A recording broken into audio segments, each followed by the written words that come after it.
The Impact of the Michelin Star Guide by Caitlin Gear, a presentation for IS 307.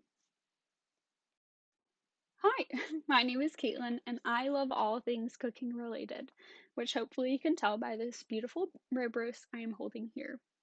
I will be narrating this presentation for you today, so I hope that you think this presentation is magnifique. This is an overview of what I will be covering in this presentation today.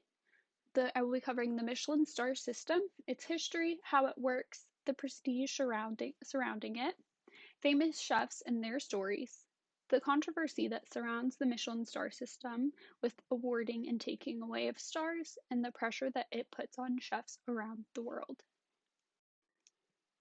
My thesis for this presentation is that the Michelin Star system rating was created to promote French grandeur and tire sales, but in result caused professional chefs added stress and bitter feelings. Now that we have our thesis out of the way, let's move on to the history of the Michelin Star system. Yes, it is true. It's the same company that sells the tires. The first Michelin guide was originally created in 1900 by Frenchman André Michelin and his brother Edouard Michelin.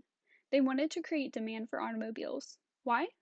They made tires, and there were not many cars on the road in France at the time. So these brothers created a rating guide to encourage people to buy cars so they can experience the wonderful food in places that were not along the common train routes in France. The guide included maps, tire changing guides, restaurants, and hotels. The brothers upped their game in 1926 by giving restaurants ratings. The guide had gained tons of popularity over the years, but it was not until 2005 that the guide made the leap overseas to the US to begin ratings there. The Michelin Star. It is important to know that not every restaurant receives Michelin stars. It is a huge deal for chefs and restaurants that is taken with such priority. There are a maximum of 3 stars that can be earned per restaurant. Chefs can earn more than 3 stars if they own more restaurants. 1 star means that the restaurant is very good for its category and definitely worth the stop. The food is prepared with high standards and definitely something you will enjoy eating. 2 stars means that the restaurant is worthy of a detour. The food is beyond delicious and skillfully crafted with outstanding quality. Then there are 3 stars, which is the real deal best food you will probably ever eat in your life. 3 stars are awarded to restaurants that have superb distinctive cuisine and ingredients that are above the absolute highest quality. The Michelin Guide also gives out a Bib Gourmand award for the quality food at lower prices. The criteria for this award are determined by the local economy to make sure each restaurant accurately fits the award. The Michelin Star Guide has been exclusive since its debut in 1900. Catering to a niche market of car owners, there were only about 3,000 in France at the time. The guide was marketed to the higher class from the get-go. Over the semester, we have learned about identity of the French people and how much they appreciate and strive for grandeur. In Chapter 4 of 60 Million Frenchmen Can't Be Wrong, there is a quote that describes the French. The French believe in equality, but they don't embrace the lowest common denominator. They do in Barlow. This quote tells me that the French will always go for the best. They will tolerate subpar things, but they will not expect the lowest quality. The Michelin Guide is a good example that shows how important prestigious and grand things are to the French people. It is a part of their identity. Michelin Guide release parties are also prestigious and as anticipated as the guide itself. These pictures are from the 2019 Washington, D.C. release party. The event took place at the French ambassador's house in Washington, D.C. Adam Howard is shown below, being given his guide, showing his 1 star for his Blue Duck Tavern. I just wanted to share some famous Michelin star chefs with you so you can understand more what they're like. First, we have Anne-Sophie Pic. She's the most decorated female chef in the world, and she holds 8 Michelin stars. Pic has no formal training, which is so impressive. She took over her father's restaurant in 1997. The Michelin Guide itself says that Pick binds to the history of the Pick family with that of French gastronomy. She is a true inspiration because not many female chefs are recognized, and here she is with 8 stars. Next, we have Gordon Ramsay, which you can tell he's in the top right.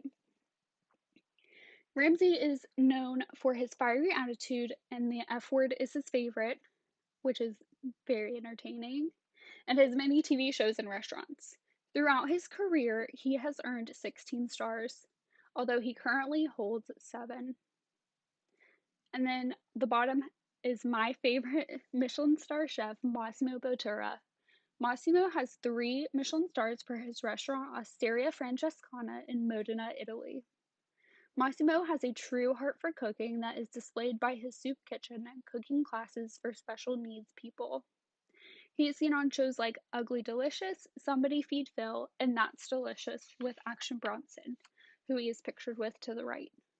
Massimo showcases his love for people through his world-class food. He is a light in the world that people should follow. Now that we have covered the history of the stars, let's move on to some of the controversy surrounding the stars. Famous chefs have been known to react in certain ways when the stars are awarded or taken away. Generally, chefs who receive stars celebrate with the restaurant staff and it's all good times. But when stars get taken away, things can get ugly. There's French chef Marc Feyrat, for example, the man pictured with the hat in the Michelin Man. Feyrat lost a star for his restaurant in Les Maisons du Bois in the French Alps. He believes that he lost a star because the anonymous Michelin critic assumed he put cheddar, an English cheese, in a souffle, which is a sacrilegious act. A French chef should know how to use French cheese in a French souffle. He was so upset that the critic accused him of putting cheddar in his souffle that he sued the Michelin Guide for material damages. Michelin fired back at the lawsuit, saying that Feyrat was a narcissistic diva and refused to replace the star. Kind of crazy. Feyrat ended up losing the case. Then we have Gordon Ramsay, the famous hard-ass chef we know and love. He got 2 stars taken away from his New York City restaurant, The London, in 2013. Gordon did not take it well, considering how he typically acts. He cried and related to losing the stars to losing a girlfriend. Gordon had been on a steady decline before losing his stars in 2013. A friend and colleague of his in 2011, Marcus Waring, is noted in New Statesman on how Gordon's stress affected him, their friendship, and his restaurant opening. Talking of Gordon, I'm often asked how things are between us. I think his current problems are a real shame because it could have been fantastic forever. A generation of chefs, including me, learned a huge amount from Gordon, and he supported me in opening Petrus. We built the restaurant in his empire together. I'm at peace with Gordon. We're not friends, but we've both moved on. The cooking world is so stressful, and when it comes to upholding the high standards that the Michelin Guide looms over chefs, friendships, family, and partnerships can suffer because of the star ratings. And here's where we start to talk about suicide, so I apologize if you're triggered. Sometimes, sadly, the stress is too much for chefs to handle. Benoit Voilet was named the world's best chef after receiving a 3-star rating from Michelin in 2015 for his restaurant in Switzerland. The media was so excited that Benoit got quickly overwhelmed and stressed about the rating. Benoit was known by his friends and colleagues to be a bit of a perfectionist when it came to cooking, which led him to getting the 3 stars. There was so much stress to perform after the Michelin Guide released from not only Michelin but also the media that Benoit took his life a little after a month when the guide released. The death was deemed a suicide by self-inflicted gunshot wound. There are more chefs that have not been able to handle the pressure of the Michelin ratings.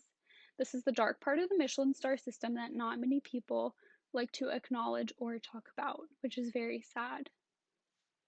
We have Benoit Voilet, that died in 2016. He had 3 stars. Bernard Lusso in 2003 with 3 stars. There are other famous chefs that have committed suicide from the insane amount of pressure they face. They may not have had Michelin stars, but they were very important in the culinary world. Anthony Bourdain, an accomplished chef and documentary TV producer, and Homaro Cantu. In 2015, he was most famous for his inventions and use of molecular gastronomy. So, in conclusion, the Michelin star system is one that has consistently exuded grandeur and prestige for over 100 years. With the grandeur and prestige that comes high stress, bitter feelings, and even suicide. The Michelin star is still like the culinary Bible to chefs and people across the world.